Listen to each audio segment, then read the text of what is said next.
Bonsoir à tous, j'espère que vous allez bien, je me recoiffe parce que moi je suis comme vous, je suis une maman et il y a 5 minutes je m'occupais encore de mes enfants et je me suis pas trop pomponnée parce que moi je suis quelqu'un de spontané, j'ai pas vraiment préparé le direct, mais comme je connais très bien mon sujet, ça va aller. Écoutez, déjà je voulais vous remercier parce qu'on est presque 30 000 sur le compte que j'ai ouvert il y a à peine 1 an et je suis vraiment contente qu'on ait pu se rencontrer les uns les autres. Je suis ravie de recevoir régulièrement des messages de votre part me disant que mes conseils vous aident. Je vais me présenter rapidement, il y en a qui me connaissent depuis longtemps et puis il y en a qui me découvrent. Moi j'ai été maîtresse d'école en fait pendant 13 ans. Et puis quand j'ai eu mes enfants, oui j'ai une maison de poupées géantes, tout est normal. Quand j'ai eu mes enfants, j'ai eu envie de prendre du recul par rapport à ce métier qui ne m'apportait plus satisfaction. Il y avait des élèves, il y avait beaucoup d'élèves dans la classe, je criais beaucoup du fait du nombre, de l'effectif. Et puis j'avais fait un peu le tour du métier, c'est vrai que j'ai une intuition pédagogique qui est très forte et du coup j'ai eu envie moi de prendre un peu de recul par rapport à tout ça. Dites-moi si vous m'entendez, si vous me voyez, je pense que oui, mais j'ai toujours besoin d'un petit retour sur le son, faites-moi des petits likes ou dites-moi que vous m'entendez bien, vous avez besoin que je parle plus fort. Bref, j'ai quitté l'éducation nationale après 13 ans d'enseignement. J'ai essentiellement travaillé en classe de primaire. Et puis, je suis devenue maman. J'ai embrassé ce nouveau rôle avec beaucoup de plaisir. Et j'ai testé un petit peu avec eux des méthodes d'apprentissage, des méthodes d'éducation qui ont bien fonctionné.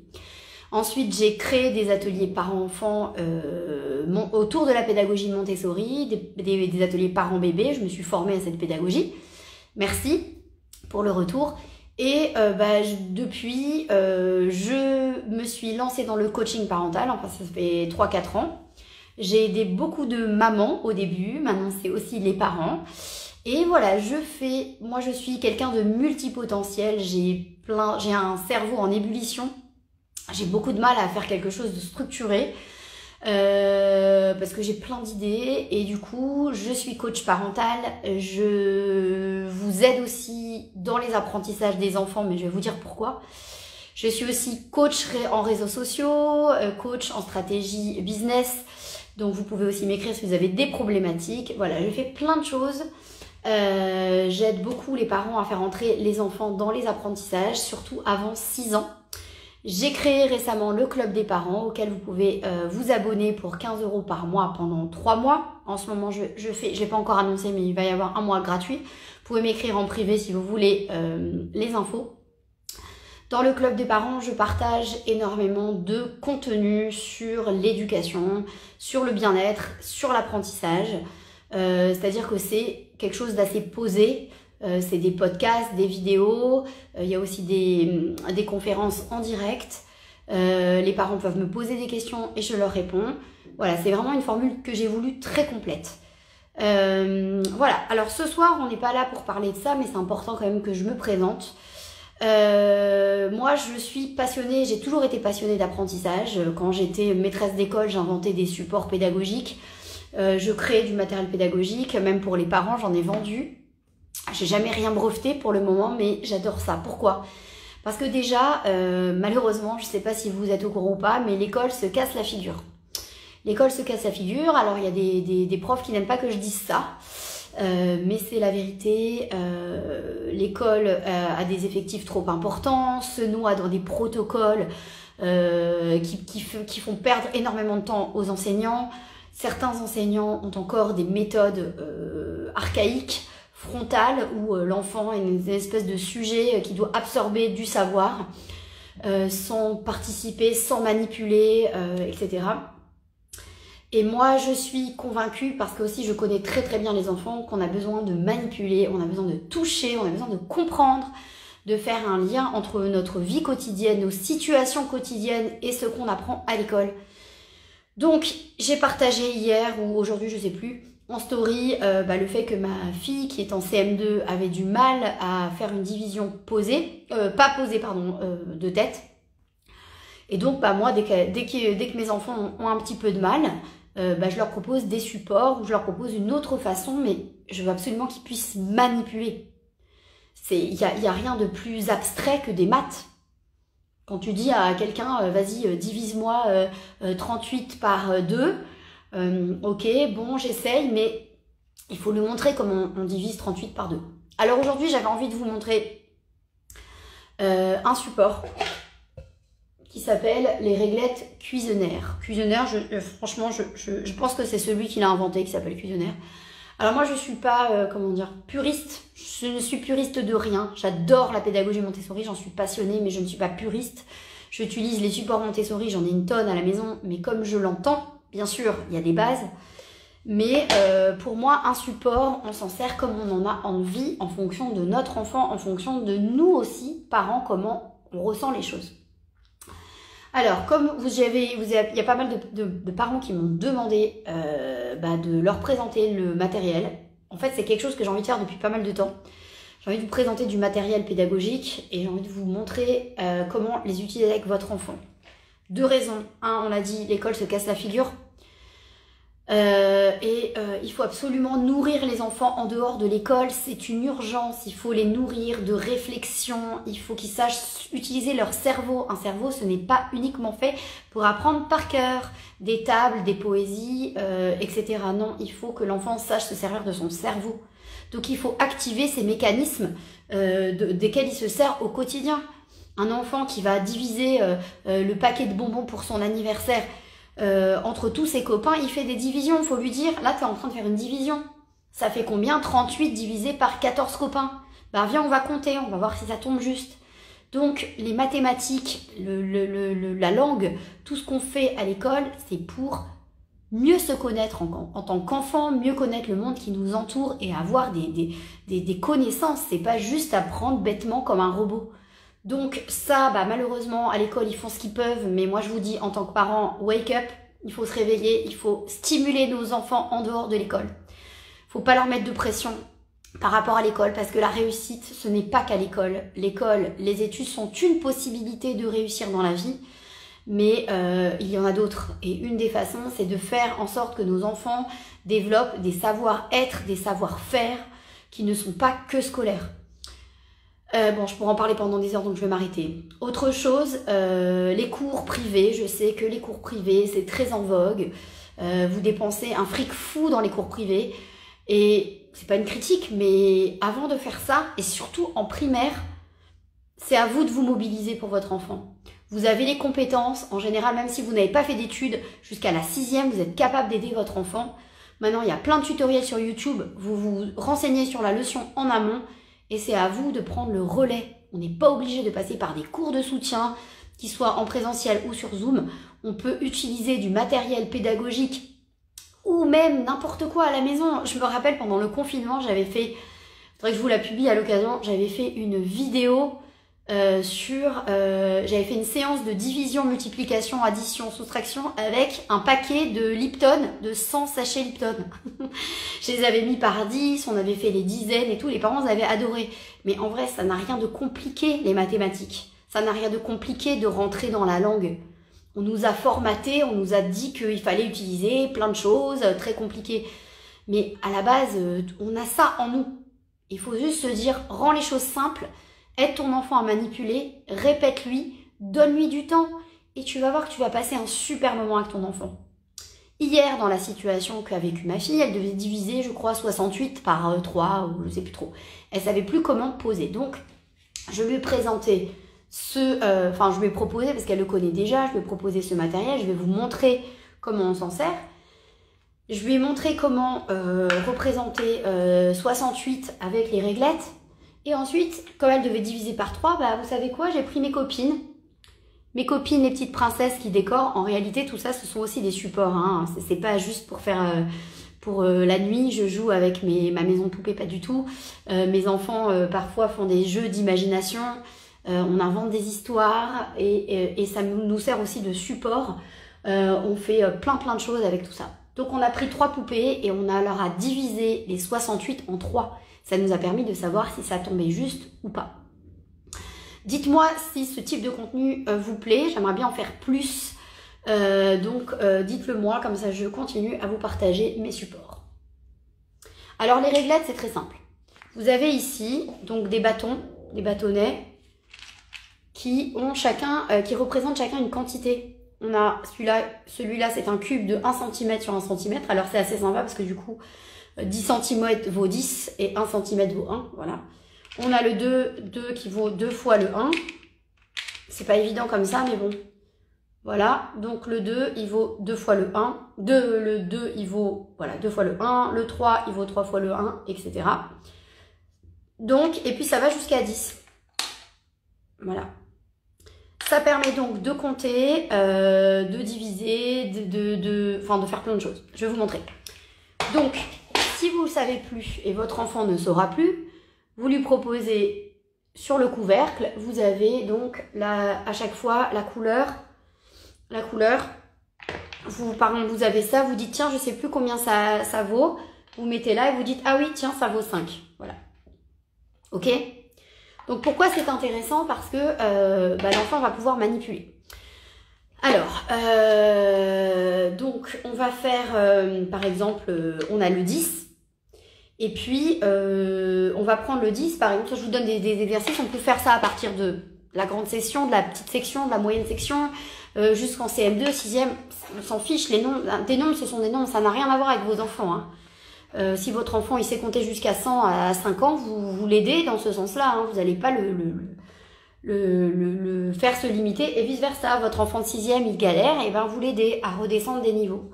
Donc par exemple, l'idée, ce qui est intéressant, c'est ça, c'est un exercice qu'on fait souvent en CP, CE1, c'est les compléments à 10. Ça veut dire combien celui-là, donc celui-là, je ne me rappelle plus combien il vaut celui-là. Celui-là, il vaut 7, le 7. Voilà, je le mets ici. Combien il va me manquer? Combien tu penses qui va nous manquer pour faire 10? Eh ben, l'enfant va essayer. Il va essayer celui-là. Il va dire, ah ben non, c'est trop long, ça marche pas. Il va essayer peut-être le 2, sans savoir que c'est le 2. Je vous l'ai mis, pour ceux qui adorent déjà ce support, tant mieux. Il est en bio. Je vous ai mis un lien dans ma bio. Voilà. Et ben l'enfant va se dire, mince, ça va pas, ça suffit pas. Alors il y a 2 solutions. Soit on va lui dire, essaye encore, soit on va lui dire, et si tu essayais de compléter, qu'est-ce qu'on pourrait mettre ici? Et certainement que l'enfant, il va trouver. Il va se dire, ah bah je peux mettre encore ça. Ok, alors ça vaut combien? Ah bah ça vaut 2 et 1. Ah ça fait 3. Donc 7 plus 3, ça fait 10. Donc là, on travaille les soustractions et on travaille les additions. Ok? Maintenant, on va faire, alors ça c'est super intéressant, c'est les multiplications et les divisions. Parce que ces supports, ces bâtonnets, grâce à ces bâtonnets, on va pouvoir faire des échanges. Ça veut dire que par exemple, tu veux faire 68. Donc on va faire plus petit parce qu'avec la vidéo c'est un peu compliqué. On va faire 30, 35, on va faire 37. Voilà. Alors, génial ce support, ça donne envie de se remettre aux maths. Mais oui, parce qu'aujourd'hui on a nos téléphones portables, donc on est devenus débiles, moi comprise. Hein. Donc on est tout le temps avec nos calculatrices, mais on a tout dans notre tête, hein, les cocos. Alors, donc on a 38 par exemple, et on se dit, est-ce que 38, je vais pouvoir le diviser en 3? Alors, si vous voulez faire ça c'est surtout en CM1, CM2 en général, on fait les divisions, mais vous pouvez essayer avec des classes en dessous si votre enfant est bien rentré, il sait déjà bien compter et manipuler les maths, les nombres, pardon, vous lui faites. Donc vous lui prenez 3 personnages, 3 Lego, ce que vous voulez, mais qui tient bien. Donc là, par exemple, les monsieur, madame, ils tiennent pas. Donc je vais prendre les petites princesses. Ouais, je sais, c'est kitsch, mais elles sont trop mignonnes. Moi, je peux pas résister. Voilà. Et puis, si j'étais pas connectée à mon enfant intérieur, moi, je partagerais pas tout ça. Alors, voilà. On veut les partager en 3. Donc, on a ces 57. Alors, on sait que ça, on peut lui donner à elle. Celui-là. Et celui-là, ça tombe juste. Maintenant, on a un problème, c'est qu'on a un 5. Et le 5, on ne peut pas le diviser. Donc, on va prendre 5 blancs. 1, 2, 3, 4, 5. Voilà. On a échangé 5 contre 5 fois 1. On rajoute les deux et on doit les distribuer à chacune de façon équitable. S'il en reste plus qu'un, ça veut dire qu'on ne peut plus le diviser. Donc, ça nous apprend quoi? Que 57 divisé par 3, ça fait 10, 11, 12. Ça fait... Non, c'était pas 57, pardon, c'était 37. Hein. Ça fait 12 et il reste 1. Tu veux vérifier? Comment on va faire pour vérifier? On sait que la division, c'est l'inverse de la multiplication. Donc, 12 fois 3 ou 3 fois 12, ça fait 36 plus 1, 37. On sait aussi que 37, du coup, n'est pas divisible par 3. On peut le savoir aussi parce que 3 plus, c'était quoi 37? 3 plus 7, ça fait 10. 10, ce n'est pas dans la table de 3. Ce n'est pas un résultat de la table de 3. Donc, en fait, on savait depuis le départ que ça ne tomberait pas juste. Donc, vous avez vu comment on simplifie les choses et qu'on simplifie les mathématiques. Votre enfant, il va prendre du plaisir à jouer avec vous parce que pour lui, c'est jouer. Mais en fait, vous lui avez appris énormément de choses. Donc, ces réglettes cuisinières, je répète, vous pouvez les utiliser. Donc, le lien est dans ma bio. Vous pouvez les utiliser depuis très tôt. Moi, j'ai mon fils qui a 4 ans. Quand je fais des fois j'improvise des séances de maths à mes grands, il est à côté, lui, il compte, il prend des grands bâtons, il fait des petits bâtons. C'est pas très grave, il manipule. Parce que plus tard, quand il va commencer vraiment à rentrer dans du calcul complexe, il pourra connaître ce support. Je serais très contente de lui faire connaître ce support. Donc, il y a juste un souci dans ce pack, mais bon, c'est pas très grave. C'est qu'il n'y a pas beaucoup de 10. Donc, on peut pas, il y en a 6. On peut aller que jusqu'à 60. Alors, moi, ce que j'ai, il se trouve que j'ai à la maison, comme j'ai pas mal de supports Montessori, j'ai des plaques comme ça qui valent 100. Alors, je sais pas si j'ai le lien, parce que je les ai achetés il y a 10 ans, je crois. Mais éventuellement, je vous parlerai aussi des supports Montessori, parce qu'il y a des trucs super, même si on fait pas du Montessori, il y a des trucs super. Du coup, moi, voilà, à un moment, ma fille, elle avait 400 et quelques à calculer. Ça lui a permis de pouvoir aussi diviser les 400. Et quand, à un moment, elle pouvait plus diviser par 3, on a pris ça, on l'a coupé en deux. Bon, encore une fois, si vous n'avez pas de matériel, vous avez du papier et un stylo, je pense. Vous dessinez des bâtons, vous les découpez, prenez des bouts de carton, vous coloriez à la craie. C'est comme ça qu'on peut faire. Et c'est comme ça qu'on apprend les maths. Donc, voilà. Donc, ça s'appelle les réglettes cuisinières. Le lien est dans ma bio. Je vous ai mis un lien Amazon parce que je sais que c'est toujours sûr avec eux, hein, même si on critique les grandes entreprises multimilliardaires, c'est quand même sûr, on est sûr d'avoir ce qu'on a commandé et rapidement. Donc c'est comme ça. Voilà, donc ça c'est un super support, c'est vraiment super. Vous pouvez faire vraiment plein de choses. Donc avant de prendre des cours de soutien à vos enfants, s'il vous plaît, posez-vous, regardez les besoins qu'ils ont. Vous voyez que votre fils, quand il a fait de la lecture, à chaque fois, il bute je sais pas moi, à chaque fois il y a 2 L, il sait plus si on dit L ou si on dit E, j'en sais rien. Bon, voilà, vous lui prenez des petits papiers, vous prenez des mots en L, vous les écrivez et vous lui demandez de les lire. Tiens, tu connais les mots qui finissent par L? Oui, une pelle, je m'appelle, peler un légume, etc. Et vous lui montrez les différences d'orthographe, les différences de prononciation. On n'a pas tout le temps besoin d'avoir des profs, surtout avant la 6e. Je sais que vous travaillez beaucoup, je le sais, j'en suis consciente, je sais qu'on a des vies compliquées aujourd'hui, mais notre enfant, le lien qu'on a avec lui, c'est pour toute la vie. Et quand on crée ce lien-là, indépendamment des apprentissages, on crée des liens de confiance. On dit à notre enfant, je suis là pour toi, je suis là pour t'aider dans tes difficultés, je te laisse pas tout seul avec tes difficultés quand tu es à l'école, tu sais pas de quoi parle la maîtresse, parce que ça va vite aussi parfois. Je vais t'aider moi. Et c'est pas grand chose. Et je vous jure que si moi ma fille par exemple, elle avait ses soucis avec les divisions. Bon sur le chemin, quand on rentre de l'école, je peux tout à fait lui demander, d'ailleurs ça m'arrive souvent, de lui faire diviser d'autres choses. Tiens, est-ce que tu peux me diviser par les bouteilles? Je sais pas moi, je fête mon anniversaire, combien il va y avoir de bonbons ou j'en sais rien, de M&M's si je les mets tous en commun et je les divise. Bon, c'est pas un bon exemple parce que je mange tous les M&M's, mais Bon bref, vous avez compris. D'ailleurs, regardez là ce que j'ai derrière, vous l'avez peut-être vu dans une de mes vidéos.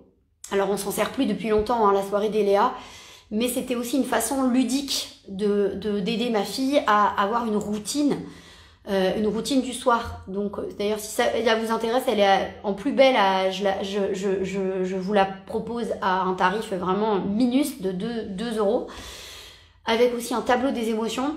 En ce moment, comme je sais que il y a beaucoup d'effervescence sur mon compte et j'en suis super contente, j'essaye de vous proposer un maximum de choses concrètes pour vos enfants. N'hésitez pas à m'écrire en privé pour me demander les liens, parce que moi je suis tout le temps en train de changer de liens, je l'avoue. En tout cas, investissez-vous dans les premières années de vos enfants. Je sais, il y a le travail, il y a l'argent, mais ce sont des années qui ne reviendront pas, et ce sont dans ces années-là qu'on peut leur partager un lien authentique. Ils sont encore tellement purs, ils ont tellement besoin de nous. Je sais pas moi, avant de dormir, j'avais un peu disputé mes 2 petits, parce que 7 ans et 4 ans, parce qu'ils faisaient un peu les fous. Et quand je les ai couchés, Michael qui a 7 ans et demi, il m'a dit maman, je m'excuse pour tout ce que j'ai fait. Et c'était trop mignon. Je lui ai dit mais je t'en veux de rien, t'es un petit garçon et t'as le droit des fois de péter un câble, c'est pas grave, parce qu'ils sont tellement purs, ils sont tellement mignons. Je voudrais, alors bien sûr moi aussi je suis impatiente, en fin de journée surtout, j'ai envie qu'ils aillent au lit, j'ai envie qu'ils soient calmes, mais ils sont pas comme ça, et en même temps c'est eux qui nous motivent, c'est eux qui nous donnent l'énergie dont on a besoin. Voilà les parents, j'espère que je vous ai motivé à aider vos enfants dans leurs apprentissages. Mettez-moi des commentaires. Alors une fois que j'arrête le direct, les commentaires ne s'affichent plus, je sais même pas si vous m'en avez mis, mais pour me dire si vous voulez d'autres vidéos d'éducation. Alors j'avais fait un sondage en story, on m'a demandé beaucoup de supports CP-CE1. Bon moi j'adore hein, l'entrée dans la lecture, donc CP-CE1, j'ai plein de choses. Même si je pense que tous les supports, excusez-moi je regarde les commentaires, tous les supports peuvent s'adapter à n'importe quel âge. Donc je vous partagerai ça. Voilà, je vous souhaite une bonne soirée. J'adore ce support, voilà, ça y est, on l'a déjà lu. Et voilà, je vous dis à très vite. Le lien des... alors, les chasseurs-cueilleurs, bon, j'aurai pas le temps d'évoquer d'autres sujets. Donc, le lien est en bio. Je vais faire en sorte de vous mettre un lien plus global avec tout ce que je propose en ce moment. Parce que je ne contrôle pas mon cerveau, comme je vous l'ai dit, et j'ai plein de choses à vous proposer. Relisez mes posts, ça va vous aider. Je vous ai proposé aussi des accessoires pour rendre vos enfants autonomes dès 2 ans. L'autonomie, c'est super important. Tout ça, en fait, ça participe à la construction de la confiance en soi. Le fait de se débrouiller seul dans ses apprentissages, le fait de se débrouiller à la maison, d'être autonome, de rentrer dans la lecture, c'est un message qu'on donne à notre enfant de j'ai envie que tu aies confiance en toi, j'ai envie que tu puisses appréhender le monde qui t'entoure sans que tu aies besoin de moi en permanence. Voilà, et ben écoutez, je vous souhaite une bonne soirée. Et puis support maternel, voilà, c'est ça. Je vais faire CP-CE1, mais en général, quand on fait CP-CE1, ça rejoint souvent un petit peu, souvent la maternelle. Je vous dis bonne soirée à tous. Retrouvez vos enfants tout à l'heure ou ce soir, si vous ne les avez pas encore retrouvés. Prenez le temps de souffler. Ils ont passé toute leur journée avec plein d'émotions, donc accueillez ces émotions et après vous passez à autre chose. Mais vous passez pas beaucoup de temps, on passe pas beaucoup de temps avec nos enfants, c'est dommage de s'engueuler, c'est dommage de se sortir toutes les nerfs qu'on a accumulés dans la journée à cause de notre travail ou de l'école. Retrouvons-nous le soir pour des moments de plaisir si possible. Finalement, très souvent, il n'y a rien de grave. Alors, je vous dis à bientôt. Allez, bye. Alors, comment on fait pour couper ?